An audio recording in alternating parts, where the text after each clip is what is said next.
Қолымдағы HyperX микрофоны менде пантограф жоқ еді, дәл қазір сол келіп қолыма түсті. Соны қазір сіздерге ашып көрсетемін.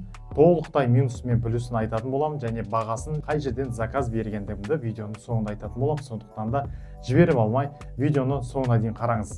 Айтпақшы, мен парақшама тіркеліп қойыңыз, себебі менің парақшамда қызықты және түрлі лайфхактарды таба аласыздар. Ең бірінші байқаған нәрсем, сынып қалмас үшін сыртынан стекло деп жабыстырып тұр. Ол тоже бір плюс болып саналады. Ендеше ашып көрейік.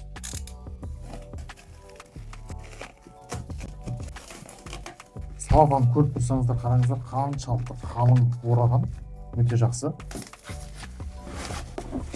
Мауона деген пантограф заказ бердім.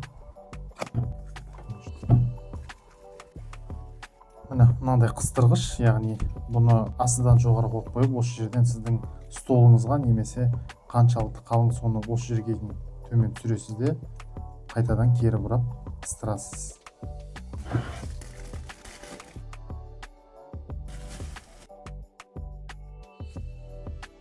Енді сапасы сондай мықты деп айтпаймын. Жұқа.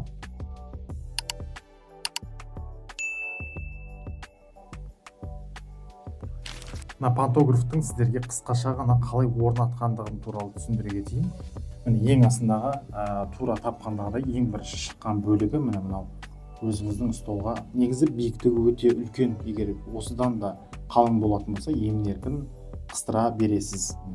Ал енді осыны айналып келіп, мына екеуін байланыстыру үшін сізде коробкада мына HyperX-те осы деталь болу керек. Егер де мына деталь болмаса, екеуінің ортасын байланыстыра алмайсыз. Мен тағы да бір ескере кететін жайт, мынау шнуры бар ғой, қай жерден шығып тұрған, осы келіп мына жерге тіреліп қалмасын. Сондықтан да байқаңыз, биіктігі енді қатты үлкен емес, сразу айтайын. Міне осылай келеді.